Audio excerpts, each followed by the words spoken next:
Yeah. Please tell me that I can't, that I won't, that I fail, that I'll never make it out, yeah.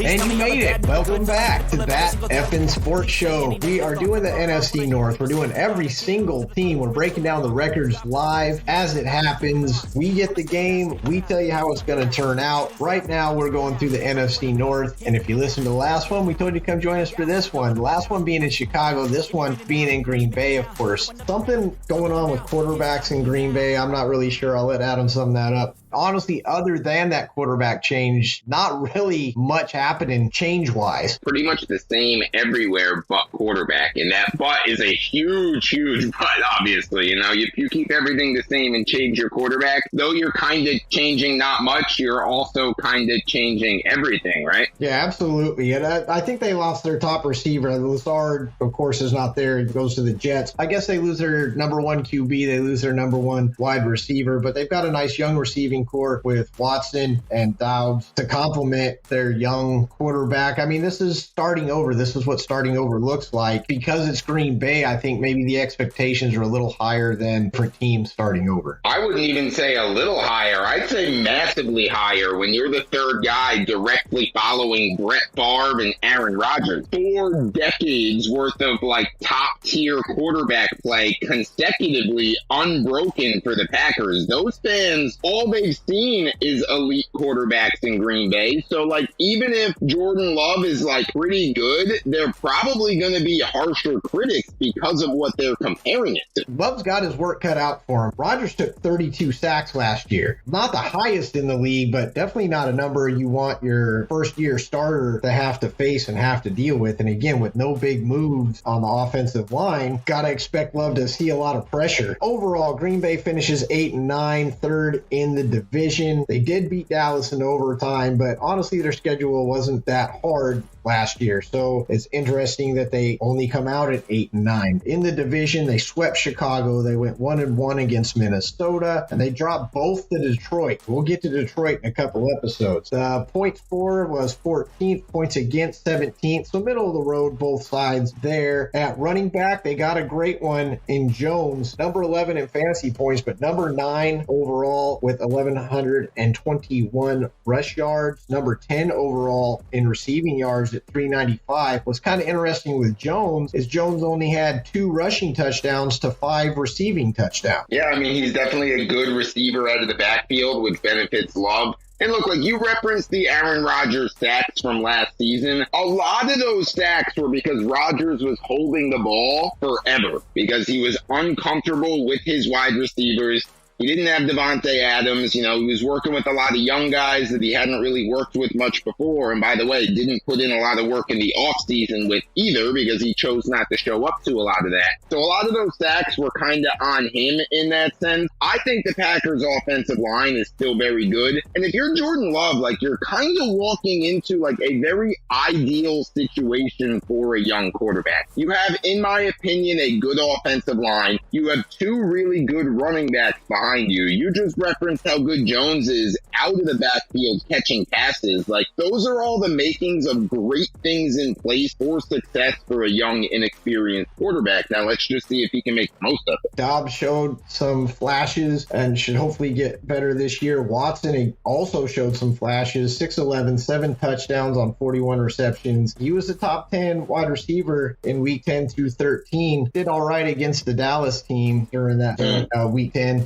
Let's see how the season's going to play out. We know in week 1 we have them losing, but it's because it's in Chicago, and it's the first time that these guys are going to take the field together. Yeah, in Chicago, a game the Bears will be up for. They got a little bit more continuity. First, game of the Jordan Love era. I think it starts the loss. Week 2 is going to be at Atlanta. I actually gave Green Bay the loss of Atlanta. You gave them the win. As we've gone through this more and more, maybe I should have given Green Bay the win. Atlanta's not going to be great, but it's in Atlanta, and Green Bay has to travel. Gave Green Bay the loss. It's not a bad mini kind of upset pick by taking Atlanta there because Atlanta's traditionally a very good home team, and also again it's an early season type of game as well, so I don't hate that upset pick. I'm glad you feel more comfortable about it than I do. We'll see how it plays out. Week 3 we give Green Bay the loss to New Orleans. New Orleans does have to come to Green Bay, and it's not like we're giving New Orleans too much credit. New Orleans is going to be improved. Being in Green Bay definitely has a a chance. We've already given Green Bay the loss, so we'll stick to it. New Orleans is just a little bit better. Both of these teams obviously making a quarterback change, but I'll go with the veteran in Carr over the newcomer in Love. Week 4, Detroit comes to Green Bay in their second divisional game. Detroit, a lot of people are up on. We'll talk about them soon and why people are so up on them. In Green Bay is really the factor here for me in deciding who's going to win this game. Yeah, I mean, it's a factor for me too, and that's why I am going to pick the Packers to take this one at home. It's obviously been a trend of mine in a lot of these episodes. I like home teams in divisional games. Detroit swept Green Bay last year, and now they make changes on paper. Really not a reason to think that Detroit is going to win this game, but it is a divisional game, and it is in Green Bay. If I give Green Bay the loss, I'm starting them at 0-4. I'm okay with that. It's not the first time Green Bay's gone 0-4. I am going to give Green Bay the loss. Week 5, Green Bay travels to Las Vegas. I think I've said this every time we talk about Las Vegas. It should be a pretty decent game. I just think Las Vegas is a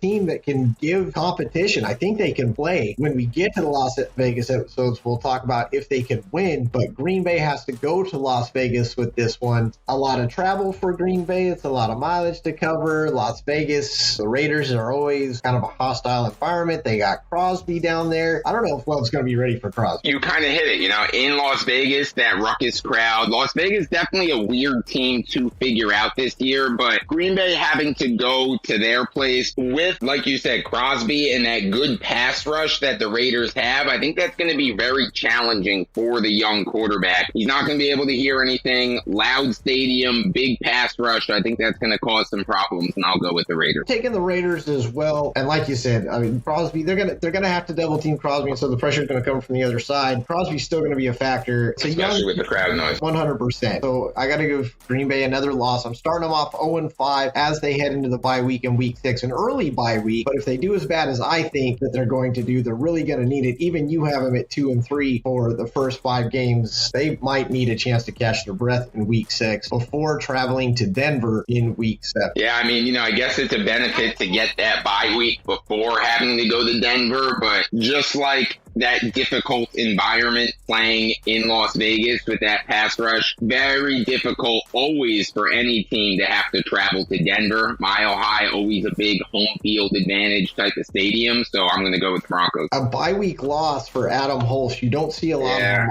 Mark that one down. I'm also going to give him the loss because I think Denver is going to be improved, and like you said, it is going to be hard to play in Denver. The early bye week doesn't bother me so much just because this team is so young, and so I think they're going to be able to withstand the rest of the season. Week 8, Minnesota in Green Bay. We got a divisional matchup. Minnesota is just a tough out, but they don't have Cook anymore. They don't have Thielen anymore. Green Bay's definitely got a chance in this one against that horrendous Minnesota secondary that really has no improvements made. It's going to be a favorable matchup for Love at quarterback. I still just think Minnesota is a better team this year than the Packers, and I'm actually going to go with the Vikings in this one. So I'm going against some of my trends here a couple games in a row. You are, and I am going against them the other way. I'm actually giving Green Bay the win because it is at home. I think these young guys are going to kind of get it together. Love and Watson and Doubs, I think their closeness in age and their close, I think these guys are going to pull it together. I think these guys are going to start getting real jelly, real strong teammates, and I think they're going to want to show people something, and especially against that Minnesota secondary that had so many problems last year. I look for the young kids to rise up and get the win in Green Bay. The Rams come to Green Bay for week 9. The Rams are really quarterback dependent as well. We don't know if Stafford's going to be healthy or not. We know Kupp is going to be back. Are we going to get the same Kupp? I don't know. We've already given the Rams the win with that expectation that the Rams are just going to be a better team than they were last year. Yeah, I mean, and obviously it's dependent on Stafford's health, right? I mean, if Stafford's healthy all year, the Rams could be a sneaky good team this season. I mean, they just recently won the Super Bowl, obviously. Now, they don't have all of those same pieces. You said Cooper Kupp. There's also Aaron Donald. So they have two of the biggest superstars on both sides of the ball when they're playing their best game. Rams a weird team, right?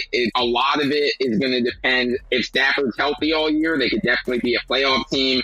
if he's not healthy this year, they could be one of the worst teams in the NFL. So very strange team with the Rams. We both picked them. I don't know. Is this a mini upset or is this the team that's supposed to win? I really don't know at this point. Yeah, I don't know either. By week 9, we'll know. Yeah. We'll have a clearer picture of what these teams actually look like. But yeah, right now, week 10, Green Bay goes to Pittsburgh. I, of course, give Pittsburgh the win at home. You have mistakenly given Pittsburgh the loss and giving Green Bay the win in Pittsburgh. I'm sure it was a typo. I'm sure you didn't mean to do it, but there it is. I said a lot about Pittsburgh that they usually beat the teams at home that they're quote-unquote supposed to beat. This was one of those games that I went against that trend with, and I went with the Packers. And this one, I will say, is a mini upset. I would agree with that. Week 11, the Chargers, we talk about them again. They come to Green Bay. We keep bringing up the unrealized potential. I'm actually giving Green Bay the win at home against the Chargers. Because it's at home is why I'm doing that again. But I just think the Chargers, they just haven't proven to me that they can get it done week in and week out. When you come up against, again, that young team that's going to want to prove something, especially in front of the home crowd, getting it dialed in hopefully by week 11. So I give them the win against the Chargers. Like, I thought we were going to be on the other ends in this one because I am going with the Packers to win this one as well, specifically because it's in Lambeau a little later in the season. Justin Herbert, West Coast quarterback, warm weather guy,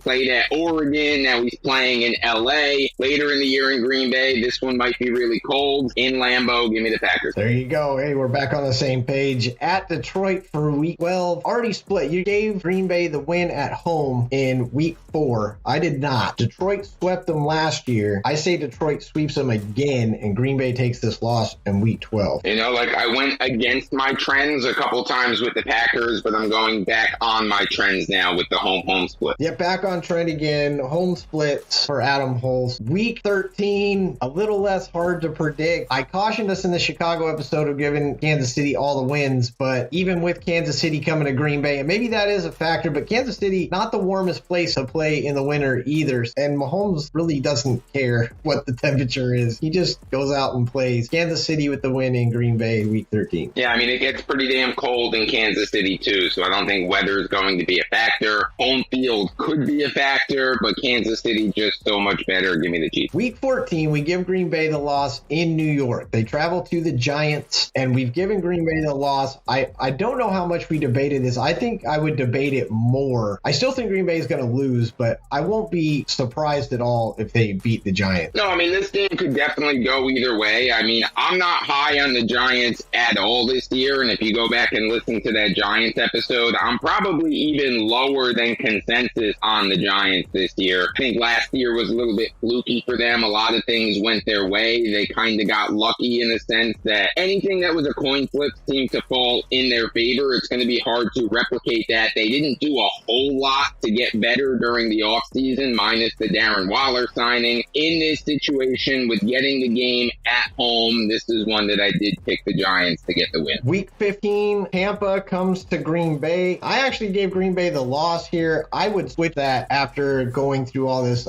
Obviously, I'm not going to. You gave Green Bay the win with Tampa coming into Green Bay. The weather and stuff like that, and I'm not up on Tampa at all. I'm really not sure why I gave Tampa the win and Green Bay the loss here, but you, in my opinion, smartly saw the weather prediction and gave Green Bay the win at home. It wouldn't be shocking to me if Tampa Bay won this game, but I am surprised also that you gave Tampa the win in this one, because if you go back and listen to that Bucs episode, I'm definitely higher on the Bucs than you are this year. Oh, yes. So, if one of us picked the Bucs to win this game, you would have thought it would have been me, but apparently we just keep surprising ourselves, too. What happens when you do this live? Just game by game. None of this is planned out. We're filling in these boxes one by one as we go. The Carolina box has already been filled in for week 16. Both of us giving Green Bay the loss because it's in Carolina, I think, being the biggest factor. Kind of the opposite of what I just said about the Bucs can be applied to the Carolina Panthers. It was, the way we feel about these teams, it doesn't surprise me at all that you picked Carolina to win this game. it should be a little surprising on my part that maybe I picked Carolina to win this game. We're very different on them. If you want to know about the Panthers, go listen to that episode. Absolutely. Week 17, Green Bay goes to Minnesota. Now, Green Bay's going to finish with 2 divisional games. They're going to play Minnesota, then they're going to play Chicago, which is kind of indicative of this division. That's what I want to see at the end of the year. When the weather gets cold and it's the end of the season, I want to see NFC North versus NFC North. That's football to me. They are at Minnesota, so it's in a dome. It's the end of the season. Minnesota actually went on a pretty good tear at the end of the season last year. Man, I know it's Minnesota at home, but without Cook, it's the end of the season. I'm going to pull the upset. I'm going to give Green Bay the win at Minnesota. One of those situations that we don't know if this game is going to mean anything for which teams, right? Are the Packers going to even be in contention for anything at this point? What are the Vikings going to do this year? Is it going to mean something for the divisional race, the wild card race, the seeding? It's hard to know what this will mean for each of these teams. I think this game is going to mean a lot more for Minnesota than Green Bay. As we're going through these games, I gave Green Bay a lot of losses, so it looks like to me they're going to be out of contention at this point. I think the Vikings will have something to play for, and they'll get the win. I give Green Bay the win. You give Green Bay the loss. And it's the same thing in Chicago. Chicago comes to Green Bay for Week 18. I have given Green Bay the win. You have given Green Bay the loss. Interesting enough, with the 2 divisional games at the end, go back. I don't want to ruin the Chicago episode, so I have to be careful here. This is my hesitation. In the Chicago episode, and now with the Green Bay episode, we talk about the ending records with Chicago and Green Bay playing each other for the last game and both these teams being in the NFC. This could mean something still for one of these teams. Yeah, I mean, I think it's much more likely that it'll mean something for Chicago because as we've just gone through this schedule here, I did not give the Packers very many wins, and I also did not give them a win against the Bears in Week 18. You only gave them 5, so you're right. More for Chicago. With Minnesota coming up, Detroit coming up, we have not done those schedules. I don't know what the records are going to be, but I have to think at 4-13, 5-12, Green Bay finishes in last in the NFC North, and that would be really odd for Green Bay, but I don't think it's cause for alarm. You also brought up at the top of the show, Green Bay trying to start a streak going with Hall of Fame quarterbacks, 4-13, 5-12 for your first year as a starter. If you are a future Hall of Famer, is really not out of the question. I kind of see that a lot. No, I mean, look what Peyton Manning did in his first year, right? He was an absolute disaster, and now he's one of the best of all time. But for me, my takeaway from this episode, I knew I wasn't going to be personally too high on the Packers because I'm just not very confident in Jordan Love being a good quarterback this year. I thought I may have had more wins than 5, but that's the beauty of doing this live and doing it game by game and not pre-planning out these picks. We're literally just, okay, hear the game, see the game, pick the game. That it turns out I'm even lower on the Packers than I thought I would be. Yeah, I agree. I thought that I would give these young kids a little bit more credit. I think that they are going to get fired up. I think they're going to show up for a lot of games. I think Green Bay is going to be a little more competitive than I may be giving them credit for, but at the end, you got to win it, and that's where I think Green Bay is going to fail, is pulling out the W's. What do you guys think? Let us know. Head over to That Effin' Sports Show over on YouTube, or just hit us up on Twitter at That Effin' Show. EFIN is the keyword. Anywhere you want to listen, anywhere you want to leave a comment. Let us know how you think Green Bay is going to finish. If you want to see more of what Adam thinks is going to happen throughout the entire NFL season, he is an NFL writer over at sportskita.com, and you can find links to his stuff at Adam Pulse Sports on Twitter. Make sure to come back and check the next episode. We're halfway through the NFC North. Right now, it's not looking too hot, but we hit Minnesota next. Lost some pieces, made some adjustments. We're going to see if any of it makes any difference at all. Head over there, catch the next episode. Everybody take care. It's That Effin' Sports Show. We'll see you next time. Show you things that you could